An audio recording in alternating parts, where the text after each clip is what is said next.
everyone, welcome back to the FanDuel DraftKings NBA value plays for today. Today is the 4th of January 2017. I almost screwed up again already on the new year, but it's a Wednesday, so we got a nice 7-game slate again. I kind of like the way this week's worked out with the smaller game slates.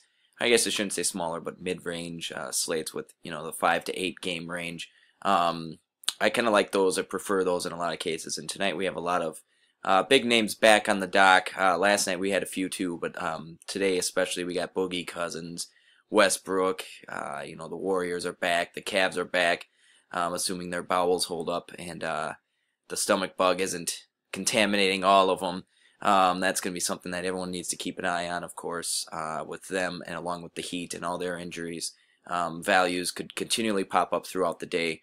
But as we've seen before with Cleveland, if any of the big three are out, the other two obviously receive a bump, or if there's only one, that guy receives a dramatic increase. If for some reason two of them are out, I think we've all kind of learned in the past that Cleveland's bench guys, they're values, but they're not guaranteed. So keep a tabs on that, and I wouldn't bank on any of the Cavs to be GPP lineup savers, although, you could always throw a few in just to see what happens. But anyways, it's colder than heck here in Minnesota. Our furnace is finally working. It's been a week-and-a-half battle, numerous repairs, so hopefully my voice isn't trembling too bad. It's really, really cold. It's about 45 degrees in my house right now. It's finally starting to warm up a bit, but yeah, we were approaching frozen pipe bursting threats there, so we were thankful that it came and was able to get it going, hopefully, and it stays going now, finally.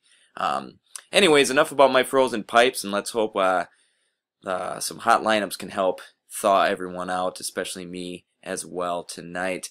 Looking at the point guard position here, I'm going to start off with a guy who's probably going to be a very valuable or a chalky play almost tonight, Malcolm Brogdon.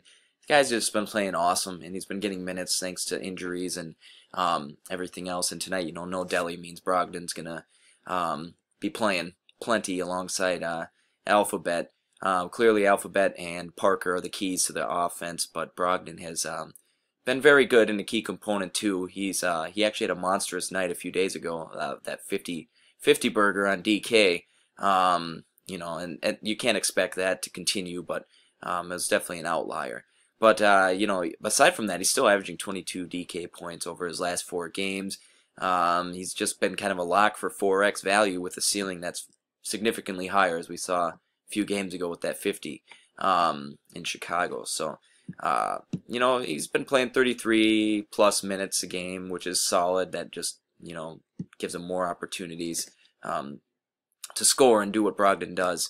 The Knicks are also happen to be atrocious against shooting guard. It's been one of my favorite targets throughout the fantasy season so far. If there's a shooting guard playing the Knicks, I tend to kind of lean towards him a little bit more. Just so happens tonight Brogdon's facing him, and he'll probably be playing at the 2. And his value is there. He's 5,300 on DraftKings, and we got him projected for just under 33 points tonight. So, yeah, that's good value there. That's right around a 5x, and with the ceiling much higher than that. So, Malcolm Brogdon makes a good play tonight against the Knicks. The other option here is Darren Collison. Guy who's been playing some heavy minutes, and I don't see why that wouldn't continue tonight, barring a blowout. They are facing the Heat, who seems like they maybe have 6 guys healthy on the roster right now, and I don't know if I'd even consider all of them healthy. But, aside from that, Collison's been playing pretty well. $4,500 on DraftKings. We got him projected for 31.7 DraftKings points tonight. So, he's producing 7.4 points per K according to DraftKings, so that's pretty good. That's really solid value there. He should be able to hit 5x for sure, and he's got a ceiling of, like I said there, about 7x tonight. So that's very good. Dragic's a solid defender, so keep that in mind. The Heat are ranked 3rd in DVP, so that's a little bit intimidating, but that might knock his ownership down a little bit. So in GPP, Collison makes a really attractive play, I think. His last game in Denver last night, he put up 41 DK points. He played 36 minutes. So, The Heat are good in DVP, but they're also injury-ridden. They're going to probably be getting tired, playing heavier minutes than normal. So that should lean towards Collison and the Kings' advantage tonight. The key is assists with Collison.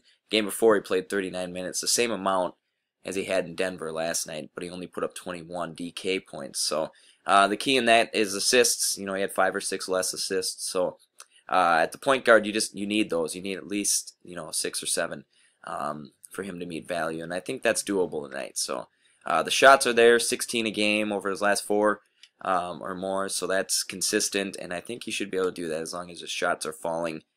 We should be able to hit his projection of 31.7 DK points tonight. Shooting guard, Allen Crabbe, Portland at Golden State, 4,200. I really don't like using Crabbe on any given night. I probably won't too heavily tonight, but his price and the minutes are just, simply too good to ignore when you're looking at value plays for shooting guard or even small forward where he qualifies.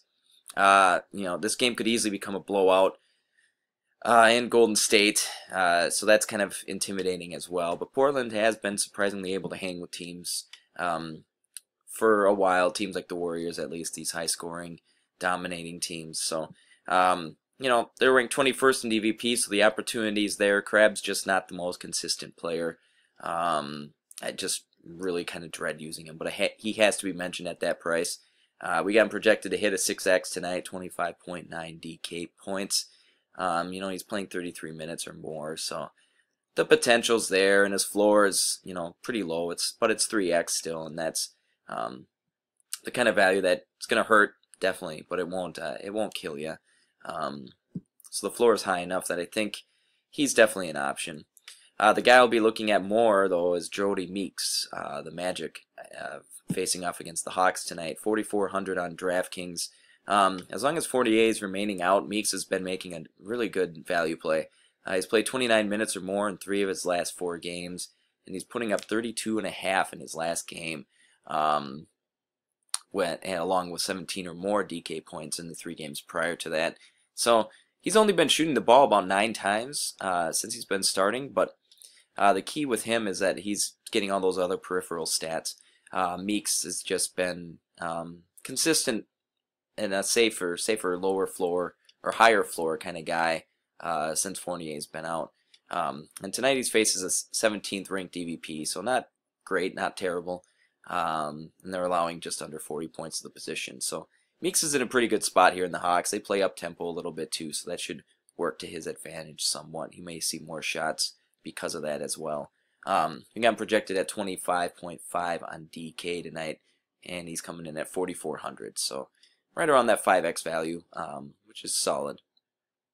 Small forward, Maurice Harkless, Portland, again at Golden State, 4,700 on DraftKings. We have Harkless projected to hit a 5.6X value tonight, and unlike his teammate Crabbe, I kind of rely on him more. He tends to do more with the minutes he's been playing.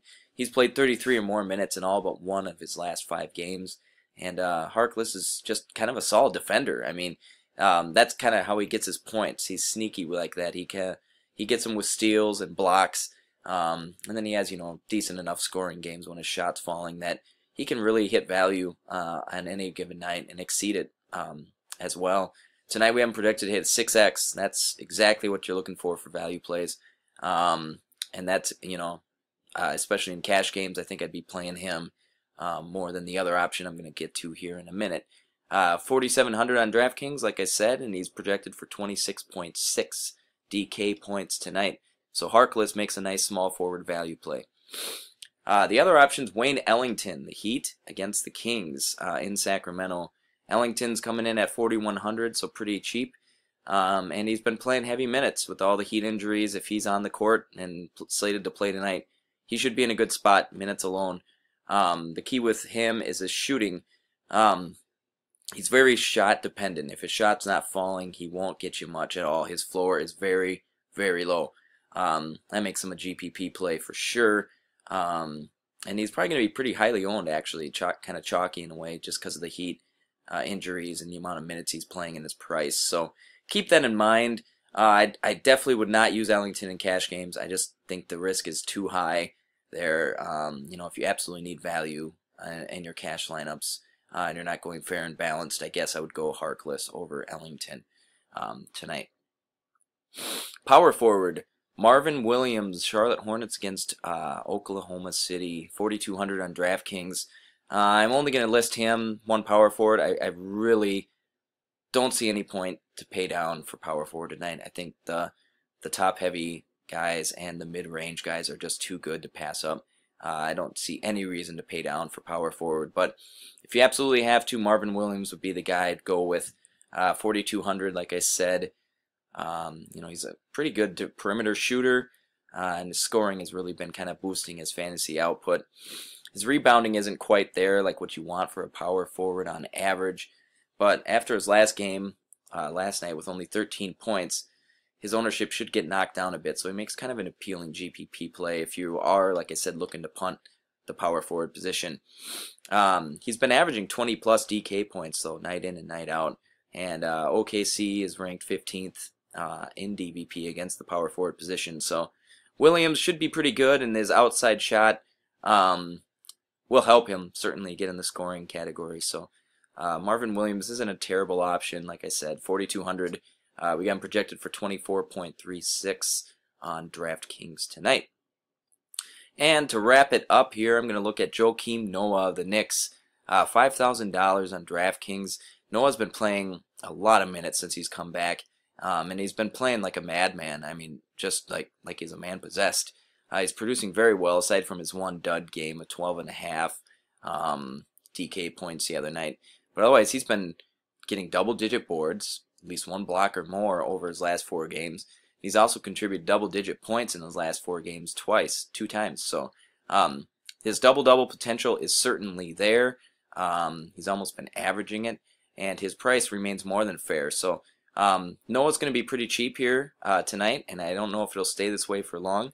But, for a guy who's been averaging 31.3 DraftKings points over his last 5 games, that alone makes him 6x value right there if you just go on his average.